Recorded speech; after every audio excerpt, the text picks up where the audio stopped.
बिस्मिल्लाहिर्रहमानिर्रहीम। अस्सलाम वालेकुम। मैं हूं मन्नान शरीफ और आप देख रहे हैं आपका अपना यूट्यूब चैनल। महंगाई का तूफान जब आता है तो वो किसी घर को नहीं देखता, ना अमीर को देखता, ना गरीब को देखता है, ना सफेद पोश तबके को देखता, ना ये देखता है कि किसी के घर के अंदर बेवा रहती है, ना ये देखता है कि किसी के घर में बच्चियां रहती है, ना ये देखता है किसी के छोटे बच्चे हैं बड़े हैं। बहरहाल वो तूफान जो है हर किसी को बहा के ले जाता है। लेकिन इस तूफान से बचने के लिए दो जो लोग हैं वो कभी कभी इतना मुतासर नहीं होते, लेकिन एक तबका तो बहुत ज्यादा मुतासर हो जाता है। बहुत ज्यादा अमीर जो होता है वो पैसे के हवाले से बच जाता है और बहुत गरीब जो होता है उसकी मदद के लिए कोई ना कोई दरमियान में आ जाता है। लेकिन असल तीसरा तबका जो है वो बहुत मुतासिर होने वाला वो है सफेद पोश तबका। वो हर मैदान के अंदर हमेशा परेशानियों को घेर जाता है। जिस तरह आज पेट्रोल जो है 250 रुपए लीटर हो गया है, तो शायद गरीब बंदा जो है रेडी लगाता है उसे पेट्रोल की में भी इतनी जरूरत ना हो। वो वैसे तो महंगाई के अंदर बहुत ज्यादा परेशान हो जाएगा, लेकिन उसके लिए एक बचत है। लेकिन सफेद पोश ने अपने घर के बच्चों के बीवी बच्चों के लिए जो राशन का इंतजाम करना, जो उसने जनाब पेट्रोल के साथ साथ बहुत सारी चीजें होती हैं, जिस तरह बच्चों की फीस होती है, अपना स्टेटस कायम दायम रखना, बहुत सारे मामला होते हैं। खैर ये एक ऐसे मामला है जिसके अंदर आप स्टेप बाय स्टेप जब महंगाई बढ़ती चली जाती है फंसते चले जाते हैं और उसी की वजह से आपके साथ हालात जो है खराब होते रहते हैं। खैर जी, हमारे साथ मौजूद है इस टाइम हाजी सईद साहब, उन्हीं से बात करते हैं और ये सारे मामला तो उनसे पूछते हैं, मौजूदा सियासी सूरत हाल के ऊपर भी बात करते हैं। अस्सलाम वालेकुम हाजी साहब। वालेकुम सलाम। हाजी साहब बताइएगा कि मौजूदा सूरत हाल जो महंगाई बढ़ रही है, 250 रुपये लीटर पेट्रोल हो गया, अब तो कारोबारी लोग, अब तो बहुत बड़े कपड़े के ताजर भी हैं, ये तो फर्क पड़ा है? फर्क तो बहुत पड़ता है जी। आपको पता है जो गरीब आदमी है वो और पिसता जा रहा है, जो सरमायादार है बहुत बड़ा वो तो चलो गुजारा कर लेगा या और है, जो सफ़ेद पोश आदमी हमारे जैसा है वो बहुत ज़्यादा परेशान है और उनका तो घरों का गुजारा नहीं अब हो रहा। बिजली के बिल इतने आ रहे हैं उसका नहीं गुजारा हो रहा, कारोबार बिल्कुल ख़त्म हो गया है। ये नहीं मैं कहता कि ये हुकूमत अच्छी नहीं है वो या अच्छी नहीं, लेकिन ये हुक्मरानों की जिम्मेदारी है। गरीब आवाम का अगर हुक्मरान नहीं सोचेंगे तो कल क़यामत के दिन वो इसका जवाबदेह होंगे, चाहे वो इमरान खान हो, नवाज शरीफ हो, शहबाज शरीफ हो, जरदारी, कोई भी हो। मैं किसी हुकूमत की बात नहीं कर रहा हूँ या किसी हुकूमत की फेवर या मुखालफत नहीं कर रहा हूँ, लेकिन ये जिम्मेदारी जो मौजूदा हुक्मरान हो उसके ज़िम्मे आयद होती है। कि गरीब गरीब आदमी कल पूछ उसके दिल से बददुआ निकलेगी तो किसको जाएगी? जो वक़्त का हुक्मरान है। उसकी हाल निकल देखो ना, मेरे करीब एक घर है, उसके घर में यूपीएस भी नहीं है, बिजली जाएगी 3 घंटे 4 घंटे, छोटे छोटे से बच्चे क्या करेंगे? वो बददुआ ही नहीं देगा तो और क्या करें? जो भी वक़्त का हुक्मरान होगा उसको बददुआ है। सफ़ेद पोश आदमी वो अपने दिल में कुड़ता रहेगा, बुरा तो वो भी कहेगा, कोई भी हुकूमत है चाहे। देखो ताजर आदमी को तो कारोबार है तो वो खुशहाल होगा, तो ज़ाहिर है परेशानी तो हर एक के लिए है। हाजी साहब ये बताइएगा कि मतलब कि आप कपड़े के ताजर भी हैं, आपका अक्सर मार्केटों में जाना आना भी होता है, क्या आप ये बताइएगा क्या ये मुश्किल नहीं होती? लोग आपको बताते नहीं है कि आपने इसके साथ साथ मसलन कि जब आप लोगों को मिलते हैं तो वो किराया अदा करने की बजाय हो हवाले से या वैसे क्या कहते हैं? सारा दिन यही काम है जी, मार्केट में फिरते रहते हैं, खिदमत का भी काम करते हैं, लोगों के मसले सुनते भी हैं, हल भी करवाते हैं। आए दिन कोई ना कोई केस रहता है, लेकिन सबसे ज़्यादा इस वक्त जो है ना वो हर आदमी महंगाई के ऊपर फोकस कर रहा है। कपड़े वाला है, करियाने वाला है, कोई भी किसी भी शोबे में है ना वो उसका रोना यही है, कारोबार नहीं है हमारा, गुजारे नहीं हो रहे। देखे ना घी कितना महंगा हो गया, घर की ज़रूरत है, दालें हैं, ये सस्ती हो जानी चाहिए, गरीब आदमी का तो कुछ फ़ायदा हो। इसमें खाली गरीब आदमी ना, सफ़ेद पोश आदमी का, हमारे जैसे जो आदमी ना उनका भी फ़ायदा है, उनको भी मुश्किलात होती है लेकिन वो सब्र कर जाते हैं। लेकिन दिल में तो वो परेशान है ना कि हमारे लिए बहुत मुश्किल है, किसको बताएं? तो ये है कि ये हुक्मरानों को सोचना चाहिए, कोई भी हुक्मरान है, हमारे इदारों को सोचना चाहिए। तो हालात बहुत ख़राब हो रहे हैं, इस तरह तो चोरी डकैती भी होने का डर है, खुदकशी होने का डर है, लोग दिन ब दिन परेशान हो रहे हैं, बहुत ज़्यादा परेशान हो रहे हैं। हम रोज़ लोगों की बातें सुनते हैं, जिस आदमी के पास बैठे ना कोई शायद ही है कोई आदमी को बोलते मैं खुश हूँ, लेकिन हम तो अल्लाह का शुक्र अदा करते हैं। हर हाल में मुसलमान है, हमारा जो हक है वो तो अल्लाह का शुक्र अदा करना चाहिए हर हाल में। हाजी साहब ये बताइएगा कि ईद भी करीब है, कुर्बानी भी हो रही है, कुर्बानी के वाले ने जो लोग कुर्बानी देते हैं आप बताएं उन्हें कैसे देना चाहिए, किस तरीके से वो तकसीम? लोग तो बकरे करते हैं, घरों में रख लेते हैं, बड़ा बड़ा जब फ्रिजें भर जाती है जो बच जाता है वही तकसीम होता है। एक तो हमारे मुआशरे में पहले तो बात ये है कि लोग जो बड़ा जानवर देने के साथ रहता है, कोई बड़ा जानवर देता है वो लोगों को देता है और वो भी उनका पूरा नहीं आता। जितने रिजर्व सफ़ेद पोश आदमी हैं बकरा देता है तो कोई वो पाइया पाइया गोश्त देगा, उसमें क्या बनेगा किसी का? अव्वल तो देता ही नहीं बकरा करवा, देता है तो हड्डियों वाला देता है या पाइया पाइया गोश्त भेजता। कम से कम 1 टन का तो पूरा भेज दो, 1 किलो तो भेज दो अगर भेजना ही। लेकिन मैंने बहुत सारे इलाकों का सर्वे किया है कि जहाँ लोग साल में सिर्फ एक ही दफ़ा गोश्त आते हैं, लेकिन उनके पास भी कोई पहुँचने वाला हो।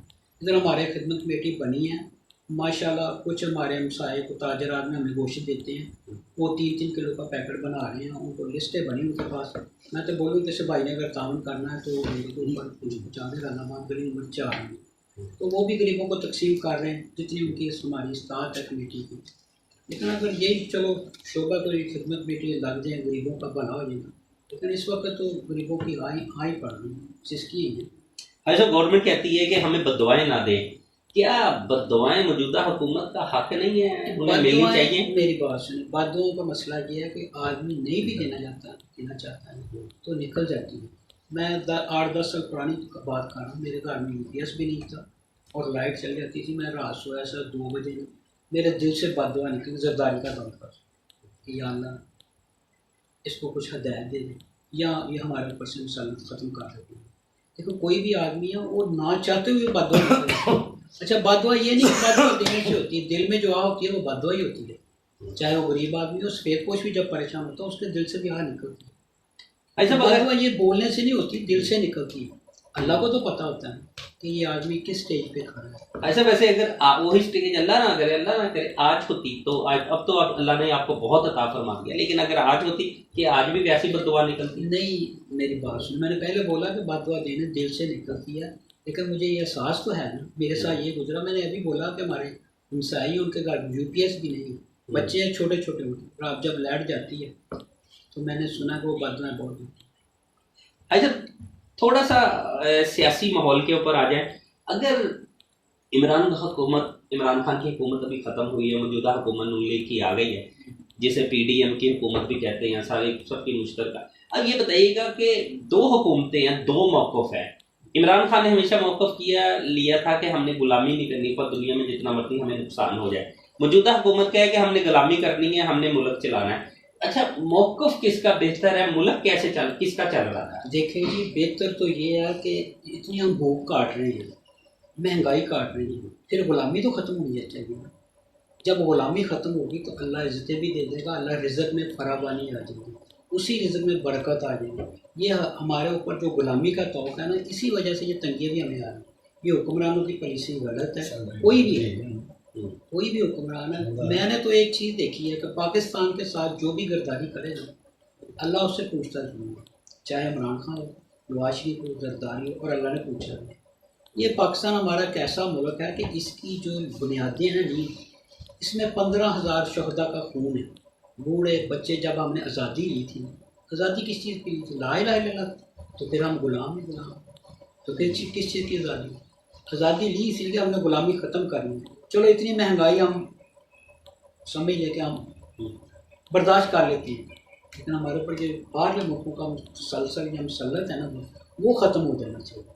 इसमें भी हमारी बका है, इज़्ज़त है, तो पाकिस्तान का नाम तो होगा ना। ग़ुलामी में फैसले नहीं होते, ग़ुलामी एक ना मंडी बन जाती है, दूसरे मुल्क में मंडी होती है, जो चाहे उस मंडी में जा, जो मर्ज़ी कर लो। सबसे पहले तो ये ख़त्म होना चाहिए कि बाहर के मुल्कों की मुदाखलत नहीं होनी चाहिए, कोई भी हुक्मरान। ऐसा मौजूदा हुकूमत को मौजूदा हालात के मुताबिक क्या मैसेज देंगे?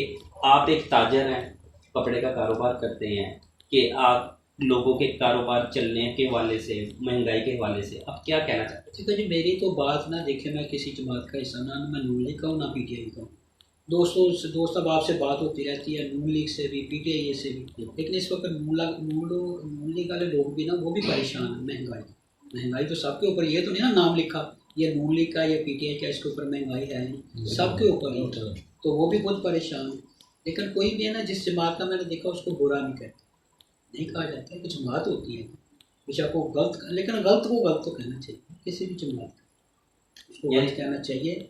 लेकिन हालात इस वक्त जब से ये हुकूमत आई, हालात काफ़ी ख़राब हो गए। देखना 250 रुपये पेट्रोल, गरीब आदमी अफोर्ड नहीं कर सकता, वो तो रेडी चला लेगा। हमारे जैसे स्वेत पोश आदमी है, पहले 200 रुपये का तेल गुजारा 2-3 निकल जाते थे, अब तो 500 रुपये का तेल लगाना पड़ता है 2 से 3 दिन में। हाजी साहब लास्ट सवाल, कारोबार के कैसे हालात हैं?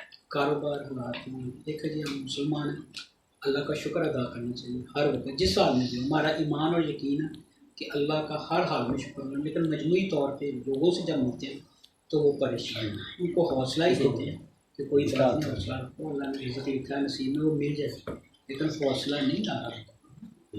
एक दिन का नहीं, 40,000 या 50,000 कराया था, 50,000 उसका ऊपर खर्चा है, लाख रुपया महीना एक आदमी दे रहा है, 3-4,000 उसके घर का भी खर्चा, कोई किराएदार है मेरे जैसा, मैं रेंट पे रहता हूँ, तो वो कैसे चूल्हा चलाएगा? दुकान से 50,000 बचा, लाख रुपया वो खर्चा है, घर का खर्चा है, घर का किराया है, ज़ाहिर वो लास्ट में जाएगा। तो परेशानी तो उसको होगी ना, सफेद पोश आदमी, कोई अपनी तकलीफ समझ। भाई साहब बहुत शुक्रिया आपसे बात करके, लोगों को भी पता चल गया होगा कि महंगाई जो कहते हैं नून लीग हो पीटीआई हो, पर महंगाई असर कर रही है। लो जी, हाजी साहब की बातें आपने सुन ली है। इस टाइम के ऊपर हमारे पास जो है अचानक शुक्र है कि आमद हो गई है शेख शाहिद साहब, इन्हें जिन्हें चाचू चाचू पूरी मार्केट कहती है। उनसे ये भी पूछते हैं कि चाचू क्यों कहते हैं जी आपको, इस छोटी उम्र में ही चाचू कहना शुरू हो गए। बहरहाल उनसे भी बात करते हैं। नहीं चाचू अस्सलाम वालेकुम जी। अब आपको जी शेख शाहिद साहब को चाचू कहूँ कि शेख शाहिद कहूँ, क्या कहूँ जी आपको? जैसे आपकी मर्जी है जी, सारा बाजार तो वैसे चाचू ही कहता है। अभी चाचू ले जी, फिर इसका मतलब हमारे भी चाचू हो गए। ले जी, अब चाचू से पूछते हैं कि जी कितना, यानी कि मौजूदा सूरत हाल के अंदर, महंगाई के अंदर क्या हालात है, ये बताइएगा कि आप भी कपड़े के कारोबार है, हमने हाजी साहब से भी पहले बात की है।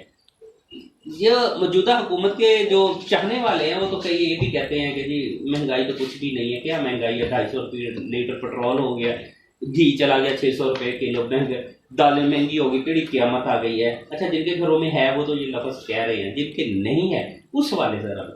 सर महंगाई तो वाकई बहुत ज़्यादा हो गई है, गरीब की पहुंच से हर चीज़ बाहर हो गई है, क्योंकि इसमें गरीब आदमी ही नहीं, सफ़ेद पोश तबका भी पिस के रह गया है महंगाई की वजह से। लेकिन आगे 250 रुपये लीटर पेट्रोल है, ठीक है, पेट्रोल की वजह से दूसरी मसनूआत पे भी फर्क असर पड़ता है, इसलिए हर चीज़ महंगी से महंगी हो जा रही है। गरीब आदमी तो कहीं ना कहीं से अपना जुगाड़ लगा लेगा, लेकिन सफ़ेद पोश तबका कहाँ जाएगा, उसके लिए बहुत परेशानी बन चुकी है, क्योंकि कारोबार की सूरत हाल भी बहुत ख़राब जा रही है, लोगों में सकत ख़त्म होती जा रही है। देखिए ना, ईद का दिन है, सर पे कोई ख़रीदारी नहीं हो रही, मार्केटों में फुल मंदे का रुझान है, कोई ग्राहक नज़र नहीं आ रहा, किसी जगह से पेमेंट वगैरह नहीं आ रही। देखिए ऐसे ही हालात रहे तो क्या बनेगा मुल्क का। ये बताइएगा कि हमारा मौजूदा वज़ीर आज़म शहबाज शरीफ साहब ने कहा है कि जी यार बद्दुआएं ना दें, दुआ दें, क्या मौजूदा हालात के अंदर बद्दुआ निकलेगी आपके दिल से कि दुआ निकल रही है? देखिए जी कि बद्दुआएं या दुआएं ये तो एक अलग मसला है, सब लोगों को तो अपनी अपनी पड़ी हुई है, ठीक है। जब भी कोई बंदा परेशान होगा ना, उसके दिल से आह तो निकलेगी। देखिए ना, जिसके घर में खाना नहीं पक रहा, कुछ लोग मजदूरी करते हैं, 1,000 रुपया दिहाड़ी लगाते हैं, लेकिन घर आके देखते हैं तो 2-3 हज़ार रुपये का खर्चा सर पे पड़ा हुआ होता है, वो क्या करेगा? वो बदुआ नहीं देगा तो क्या करेगा? इसलिए हमारे हुक्मरानों को चाहिए कि कोई अच्छी पॉलिसियाँ बनाएं, ताकि यार सफ़ेद पोश लोगों को और गरीब आदमी को थोड़ा रिलीफ मिल जाए। अच्छा शेख साहब, ये बताएं कि आप कुछ ना खिदमत के ऊपर भी बड़े वर्किंग आपकी है, बड़ी अच्छी है, हाजी साहब ने भी बताया है कि हमारे इस इलाके के अंदर बड़ा अच्छा वर्क होता है। अच्छा, वो खिदमत क्या है, मतलब कि थोड़ा सी उसकी ज़रा तफसील मिल जाए। देखिए जी, खिदमत क्या है कि हमने मोहल्ले के लेवल पे ना खिदमत कमेटी बनाई हुई है, ठीक है। उस पर हम दोस्तों के तावन से कुछ चीज़ें, कुछ फंड वगैरह इकट्ठे करते हैं और देखते हैं कि यार कुछ गरीब आदमी हमारे मोहल्ले में या सफ़ेद पोश आदमी हैं जिनको जिस चीज़ की ज़रूरत है, ताकि उनको चुप करके उनके घर में पहुंचा दें, ताकि यार उनका ना बरम बाकी रह जाए। नहीं तो आप ये, अच्छा गोश्त अगर लोगों के घरों में, तो आप उसे कैसे तकसीम कैसे करते हैं, किन घरों में, किन इलाके में? देखिए यार, दोस्तों ने माशाल्लाह साहब हैसियत है, हमारे दोस्त मिलजुल के कर लेते हैं कि एक जगह इकट्ठा करेंगे हम गोश्त, जो हमारा प्लान है कुर्बानी के सिलसिले में, कि थोड़ा थोड़ा जितना भी किसी के साहब इस्तात होगी, जिसके में जितनी भी इस्तात होगी वो उतना उतना गोश्त हमें देगा, वो इकट्ठा करेंगे और देखेंगे कि यार मोहल्ले में किसने कुर्बानी नहीं की या किसने नहीं की, उसके घर में गोश्त पहुँचाएंगे हम इंशाल्लाह। सही। क्या हाजी साहब ने एक बात कही है अभी थोड़ी देर पहले कि यार जब लोग तकसीम करें तो वो पाइया पाइया ना तकसीम करें, कम से कम इतना पैकेट तो हो कि लोगों की कोई अच्छी हंडिया पक सके। कि आप भी वो पाइए आधा किलो वाला सिस्टम रखेंगे कि हैंडसम कोई अच्छी क्वांटिटी के अंदर गोश्त देंगे? देखिए जी, हाजी साहब ने बहुत अच्छी बात की है कि थोड़ा थोड़ा गोश्त होता ऐसे ही है कि हम सबसे पहले अपने घर को देखते हैं कि यार अपनी फ्रिज में कितना गोश्त रखना है, और बाद में देखते हैं कि यार अपने बहन भाइयों को कितना भेजना है। ठीक है, ऐसे ही तकसीम हो जाता है, जो थोड़ा बहुत रह जाता है फिर हड्डियाँ वगैरह या कोई दूसरी तीसरी चीज़ें नाकस किस्म का गोश्त, वो कहते हैं कि यार गरीब गुरबा में तकसीम कर लें, लेकिन ये ऐसे होना नहीं चाहिए। भाई सर ये बताइएगा कि मौजूदा हालात के अंदर आप हुकूमत को किसको यानी कि बेस्ट कहते हैं? क्या नून लीग के दौर के अंदर आपके कारोबारी अच्छे सिस्टम हालात चल रहे थे कि मौजूदा सूरत हाल में ज़्यादा अच्छे हालात हैं? देखिए जी कि पहले तो कुछ बेहतर थे हालात। इमरान खान है, मेरा कोई किसी सियासी पार्टी से कोई तल्लक नहीं है, ना मैं नून लीग में हूँ, ना मैं पीटीआई में हूँ, ना मैं पीपल पार्टी में हूँ। लेकिन ये है कि जो पहले हालात चल रहे थे कुछ बेहतर थे। ये तो महंगाई की अचानक इतनी ज़्यादा बुरी लहर आई है कि इसने तो हर बंदे का जीना मुहाल कर दिया है। बहरहाल इन मौजूदा हालात के अंदर आप क्या कहते हैं कि क्या हमें वो जो एक गुलामी का था कि जी हमने गुलामी नहीं लेनी है, या फिर मौजूदा ठीक है यार गुलामी जिसकी मर्जी करें, क्या ये मौक़िफ़ ठीक है गुलामी जिसकी मर्जी करे लेकिन कारोबार चलने चाहिए? क्या इस तरह के देखिए यार, गरीब आदमी को और सफेद पोश तबके को ऐसे ही है कि यार मेरे बच्चों का गुजारा होना चाहिए। उसको कोई नहीं है कि यार कौन सी हुकूमत आती है, कौन सा लीडर आता है। ठीक है, ये तो हमारे लीडरों पे डिपेंड करता है कि यार वो अपनी पॉलिसियाँ ठीक करें, अपनी खारजा पॉलिसियों को ठीक करें। सही। अच्छा, ला जाते जाते कोई मैसेज ऐसा दे दें कि क्योंकि ईद करीब आ रही है, क्या बनेगा, क्या होगा मौजूदा हालात में, क्या करें, नौजवान क्या करें, कुर्बानी देने वाले क्या करें और हुकूमत क्या करे? देखिए जी, हुकूमत को चाहिए कि अच्छी अच्छी पॉलिसियाँ बनाएं और गरीब आदमी को रिलीफ दें हर सूरत में, जिस तरह भी दे सकते हैं। पेट्रोल पे सब्सिडी देनी चाहिए इनको, फिर खाने वाली चीज़ें हैं जो आटा दालें सब्जियां वगैरह उन पे सब्सिडी दें, और ताकि गरीब आदमी को थोड़ा रिलीफ मिलेगा ना, उसको सुकून मैसर होगा। इस हालात में तो गरीब आदमी की कोई ईद ही नहीं है, ईद तो बराए नाम रह गई ना। देखो ना, गरीब आदमी के पास कपड़े लेके देने के लिए पैसे नहीं हैं बच्चों को। बच्चे जब घर में उनको तंग करेंगे तो वो क्या करेंगे, वो गलत रास्ता अपनाएंगे कि यार बच्चों की तो सुननी है ना उन्होंने। लेकिन ये तो हमारी हुकूमत का फ़र्ज़ है कि यार अच्छी अच्छी पॉलिसियाँ बनाएं और लोगों को रिलीफ देने की सोचें, अपनी जेबें ना भरें। बहुत शुक्रिया शेख शाहिद चाचू साहब। गरीब आदमी वो भी गुजारा कर लेता है, सफ़ेद पोश मारा जाता है। ये वक्त ना बहुत बदल गया। जो गरीब आदमी है ना, पहले होता था कि उनके वो अजीज़ो कारब उनके साथ ताल्लुक़ कर देते, अब सफ़ेद पोश आदमी उसकी इतनी गुंजाइश भी नहीं निकलती। उसका अपना घर सफ़ेद पोशी से चल रहा होता है कि अपने गरीब भाइयों से बहनों से ताउन कर ले, उनकी अपना नहीं चूल्हा चल रहा होता, उसको क्या बताता नहीं कि सफ़ेद पोश आदमी। अब जो ये ना पुलिया ये ख़त्म हो गया फिक्रा कि गरीब आदमी गुजारा कर। गरीब आदमी बेटी की शादी है, ये क्या करेगा? 2 रिश्तेदार दे देंगे, 4 दे देंगे, 5 दे देंगे, 10-10 हज़ार दे देंगे, खर्चा भी उसका 2-3-4 लाख का होगा, तो क्या करेगा? ये जहेज़ की लानत तो पड़ी है ना हमारे ऊपर जी। गरीब का भी गुजारा हो जाता, अमीर का भी सफ़ेद पोश। अब गरीब बहुत पिस रहा है, गरीब का भी गुजारा नहीं होता। जब सब्जी लेने जाता है गरीब को भी वही रेट लगना, अमीर को भी वही लगना, सफ़ेद को भी रेट तो वही लगना है ना। तो गरीब आदमी जो बहुत ज़्यादा पिस रहा है। आप कह रहे हैं ना बाद हुकूमत कह रही बाद नहीं होनी चाहिए, गरीब आदमी पिस रहा है। तो इसके बारे में आप माशाल्लाह मीडिया वाले हैं, लोग आप आवाज़ अपनी बताएंगे। गरीब जो है बहुत इस टाइम पिस रहा है, उनका घर का गुजारा नहीं, चूल्हा नहीं चल रहा। क्योंकि मैंने कुछ घर देखे हैं रमज़ान में ना, उनके पास सहरी करने के लिए खाना नहीं था। दोस्तों ने मिलकर खाना पकवाया, उस इलाके में उनको खाना नहीं बचा। रोज़ा तो रोज़ा तो इंसान रख लेगा, अफ्तारी तो हो ही जाएगी। जब खाने के लिए नहीं होगा सहरी कहाँ से करेगा? ये चीज़ हमें सोचनी चाहिए। आइंदा माशाल्लाह हम 3 साल से कर रहे हैं, थोड़ा थोड़ा दोस्त मिलकर, आइंदा भी करेंगे अपनी सतह पर। ये मेरा मैसेज, गरीब आदमी बहुत पिस रहा है। बहुत शुक्रिया। हाई साहब का भी यही कहना है, शेख शाहिद चाचू साहब उनका भी यही कहना है कि अमीर हो गरीब हो, अमीर चले गुजारा करता है लेकिन सफ़ेद पोश तबका हो या गरीब हो, उनके लिए गुजारा करना नामुमकिन हो गया हुआ है। गुजारा क्यों नहीं हो पा रहा? बिल्कुल सही है कि जहेज़ की लानत जो है ना दिन ब दिन बढ़ती चली जा रही है, और इस हद तक बढ़ गई है कि इस टाइम के ऊपर 1.5 लाख रुपए तोला सोना कौन अपनी बेटी को डालेगा। लेकिन फिर भी ये अब गवर्नमेंट का फर्ज है कि वो किस तरीके से ये हालात संभालता है। आपने बातें सुन ली है, अंदाजा लगा लिया होगा कि हुकूमत को बद्दुआ कोई नहीं देता, दिल से निकलती है। क्यों निकलती है? इसे रोकने के लिए पॉलिसी उन्हें ही अपनानी पड़ेगी, हमें नहीं, क्योंकि हम लोग बद्दुआ नहीं देना चाहते। लेकिन जब लाइट ऑफ होती है, जब पेट्रोल डलवाने जाते हैं, जब कोई जेवर खरीदने जाते हैं, जब घी खरीदते हैं, दालें खरीदते हैं, सब्जी खरीदते हैं, जब कोई चीज़ खरीदते हैं तब दिल से बद्दुआ निकलती है। हालांकि बद्दुआ कोई नहीं देता है, ना देने को दिल करता है। ये हाजी साहब का और इनका मौक़िफ़ है, बिल्कुल सही है। हम सब इनके साथ एग्री करते हैं कि बद्दुआ देता कोई नहीं है, दिल से निकलती है। इस बद्दुआ से बचने के लिए हुकूमत को पॉलिसी खुद बनानी पड़ेगी। बहुत शुक्रिया। मनाने शर को इजाज़त दीजिए। अपना और अपना इस चैनल का बहुत ख्याल रखिएगा। अल्लाह हाफिज़।